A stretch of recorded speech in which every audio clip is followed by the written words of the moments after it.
Still, even if your own peculiar tastes and avocations do not take you in small dugout canoes into the heart of the swamps, you can observe the difference in the local scenery made by the flowing of the tide when you are on a vessel stuck on a sandbank in the Rio del Rey, for example. Moreover, as you will have little else to attend to, save mosquitoes and mangrove flies, when in such a situation, you may as well pursue the study. At the ebb, gradually the foliage of the lower branches of the mangroves grows wet and muddy until there is a great black band about 3 feet deep above the surface of the water in all directions. Gradually a network of gray-white roots rises up, and below this again, gradually, a slope of smooth and lead-gray slime. The effect is not in the least as if the water had fallen, but as if the mangroves had, with one accord, risen up out of it, and into it again they seem silently to sink when the flood comes. But by this more safe, if still unpleasant method of observing mangrove swamps, you miss seeing in full the make of them, for away in their fastness the mangroves raise their branches far above the reach of tide line, and the great grey roots of the older trees are always sticking up in mid-air, but fringing the rivers, there is always a hedge of younger mangroves whose lower branches get immersed. At corners here and there from the river face, you can see the land being made from the waters. A mud bank forms off it. A mangrove seed lights on it, and the thing's done. Well, not done, perhaps, but begun. For if the bank is high enough to get exposed at low water, this pioneer mangrove grows. He has a wretched existence, though. You've only got to look at his dwarfed, attenuated form to see this. He gets joined by a few more bold spirits, and they struggle on together, their network of roots stopping abundance of mud, and, by good chance now and then, a consignment of miscellaneous debris of palm leaves, or a floating tree trunk. But they always die before they attain any considerable height. Still, even in death they collect. Their bare white stems remain like a net gripping the mud. So that these pioneer mangrove heroes may be said to have laid down their lives to make that mud bank fit for colonization, for the time gradually comes when other mangroves can and do colonize on it and flourish, extending their territory steadily, and the mud bank joins up with and becomes a part of Africa.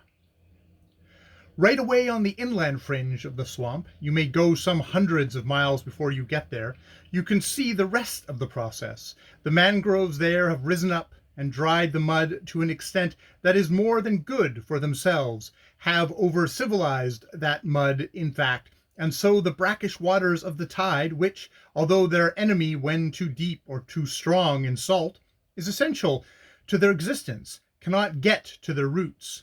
They have done this gradually, as a mangrove does all things, but they have done it, and down on to that mud comes a whole set of palms from the old mainland, who in their early colonization days go through similar trying experiences. First, the screw pines come and live among them, then the wine palm and various creepers, and then the oil palm, and then the debris of these plants being greater and making better soil than dead mangroves, they work quicker, and the mangrove is doomed. Soon the salt waters are shut right out. The mangrove dies, and that bit of Africa is made. It is very interesting to get into these regions. You see along the river bank a rich, thick, lovely wall of soft-wooded plants, and behind this you find great stretches of death, miles and miles sometimes of gaunt white mangrove skeletons, standing on grey stuff that is not yet earth, and is no longer slime, and through the crust of which you can sink into rotting putrefaction. Yet, long after you are dead, buried, and forgotten, this will become a forest of soft-wooded plants and palms, and finally of hard-wooded trees. Districts of this description you will find in great sweeps of Kama country, for example, and in the rich low regions up to the base of the Sierra de Cristal and the Rumbi range. You often hear the utter lifelessness of the mangrove swamps commented on. Why, I do not know, for they are fairly heavily stocked with fauna, though the species are comparatively few. There are the crocodiles, more of them than any one wants. There are the quantity of flies, particularly the big silent mangrove fly, which lays an egg in you under the skin. The egg becomes a maggot and stays there until it feels fit to enter into external life. Then there are slimy things that crawl with legs upon a slimy sea, and any quantity of hopping mudfish and crabs, and a certain mollusk, and in the water various kinds of catfish. Birdless they are, save for the flocks of grey parrots that pass over them at evening, hoarsely squawking, and save for this squawking of the parrots, the swamps are silent all day, at least during the dry season. In the wet season there is no silence, night or day, in West Africa, but that roar of the descending deluge of rain that is more monotonous and more gloomy than any silence can be. In the morning you do not hear the long, low, mellow whistle of the plantain eaters calling up the dawn, nor in the evening the clock bird, nor the Handel festival-sized chorus of frogs, or the crickets that carry on their vespers controversy of she did, she didn't, so fiercely on hard land. But the mangrove swamp follows the general rule for West Africa, and night in it is noisier than the day. After dark it is full of noises, grunts from I do not know what, splashes from jumping fish, the peculiar whir of rushing crabs, and the quaint creaking and groaning sounds from the trees, and, above all in eeriness, the strange whine and sighing cough of crocodiles.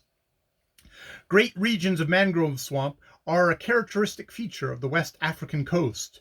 First of these lies north of Sierra Leone. Then they occur, but of smaller dimensions, just fringes of river outfalls, until you get to Lagos, when you strike the greatest of them all, the swamps of the Niger outfalls, about 23 rivers in all, and of the Sombrero, New Calabar, Boni, San Antonio, Obopo, false and true, Coimbo, Old Calabar, with the Cross Aquafi Qui rivers, and the Rio del Rey rivers.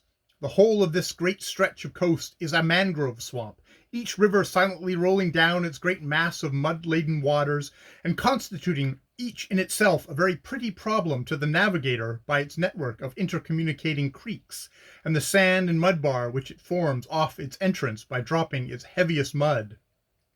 Its lighter mud is carried out beyond its bar, and makes the nasty smelling brown soup of the South Atlantic Ocean, with froth floating in lines and patches on it for miles to seaward. In this great region of the swamps, every mile appears like every other mile until you get well used to it and are able to distinguish the little local peculiarities at the entrance of the rivers and in the winding of the creeks, a thing difficult even for the most experienced navigator to do during those thick wool-like mists called smokes, which hang about the whole bight from November till May, the dry season, sometimes lasting all day, sometimes clearing off 3 hours after sunrise.